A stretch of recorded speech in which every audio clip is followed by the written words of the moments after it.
بسم الله الرحمن الرحيم حامدا ومصليا.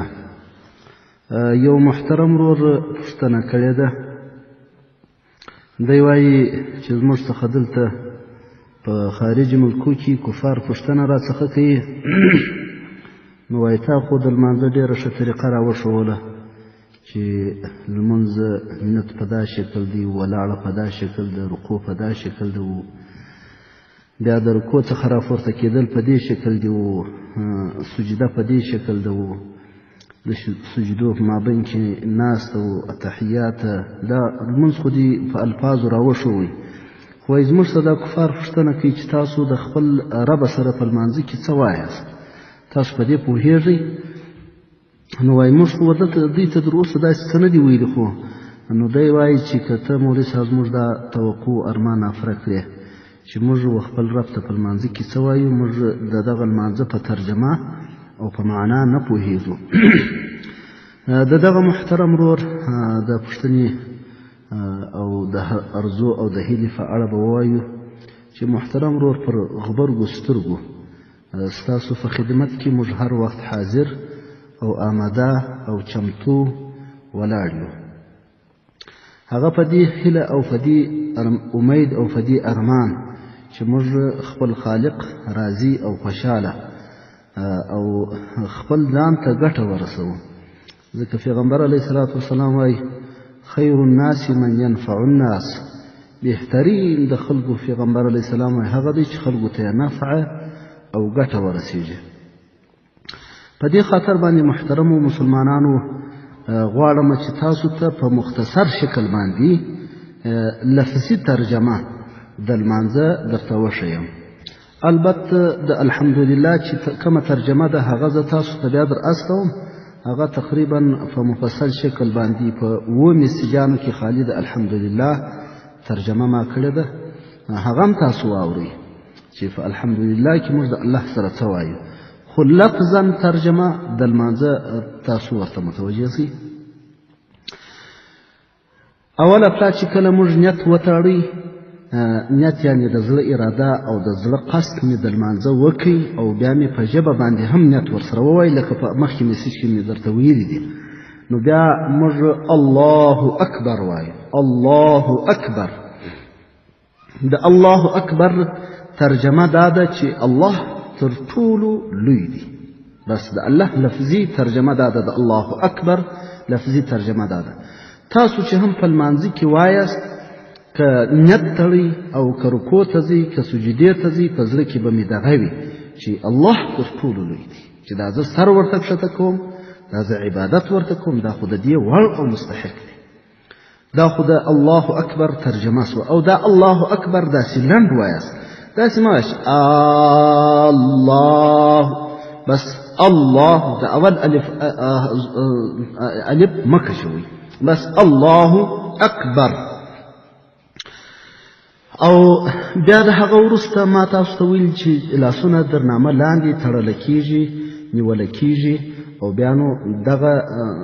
سبحانه موږ وایو سبحانك اللهم وبحمدك وتبارك اسمك وتعالى جدك ولا اله غيرك. سبحانك اللهم د دې لفظي ترجمه دا ده چې ای الله جل جلاله موږ ستا د پاکۍ اقرار کوو یا موږ ستا پاکي بیانوو. سبحان پاکي د کتالر، اللهم ای باری خدایه، ای الله جل جلاله ستا د پاکۍ اقرار کوو. دا د سبحانك اللهم معنا سو. وبحمدك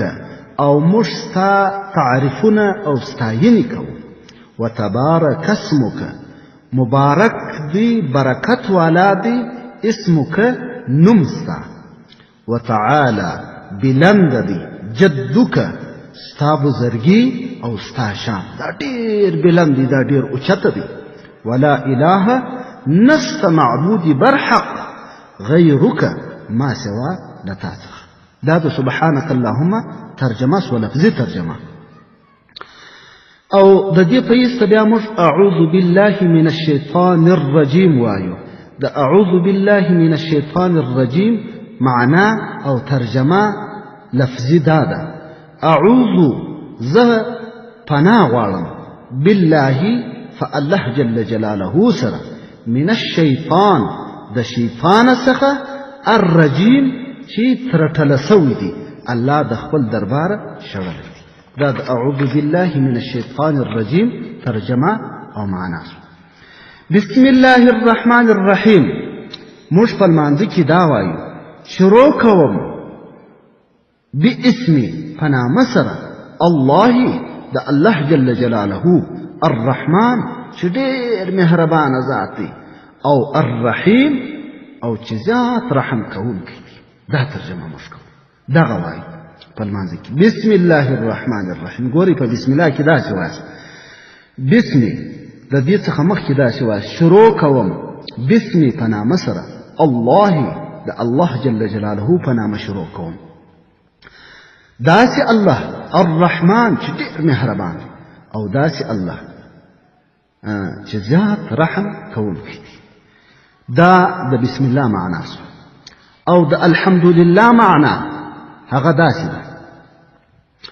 چې الحمدلله عبارت ته د دې څخه الحمدلله رب العالمین چې دا ما درته ویلې ده تاسو ته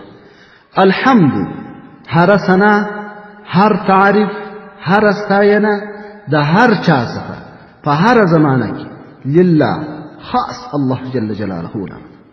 هر ستاینه په هر زمانه کې او د هر چا د خپل چې راوځي دا الله له رب العالمین داسې الله چې د ټول عالم د ټول دنیا د ټول جهان فالونکی او تربیه کوونکی دی الرحمن داسې الله جل جلاله له حمد و ثنا ده الرحمن چې ډېر مهربان دی او الرحیم چې زیات رحم کوونکی دی دا موږ وایو په الحمدلله کې مالک یوم الدین داسې الله دی چې بادشاه او مالک دی یوم د ورځې الدین د جزا د قیامت د ورځې مالک هم دغه الله جل جلاله دی چې دا موږ حمد او ثنا او ستاینه او تعریف یې کوو چې دغسې ښایسته صفات لري زموږ الله او زموږ رب دا به نو تفصیل بیا په هغه نورو مسیجانو کې واورئ دا خو زه لفظي ترجمه درته کوم ایاک نعبدو د دې ترجمه دا ده چې ای الله موږ صرف ستا عبادت کوو نه د بل چا ایاک نعبدو ستا عبادت کوو خالص نه د بل چا و ایاک نستعین او ای الله صرف ستا څخه کومک غواړو نه د بل چا څخه اهدنا راوښیه موږ ته الصراط لار المستقیم سدا او برابره او حق لار راوښیه دغه حق لار به نو چیرې وي صراط لار الذین د هغه کسانانو انعمت یا الله چې تا انعام ورباندې کړی دی علیهم پر دوی باندې دا خلکو لار راوښیه چې تا انعام پر کړی دی هغه نو څوک دي هغه دغه څلور ډلې دي نبیان صدیقین شهدا او نیکان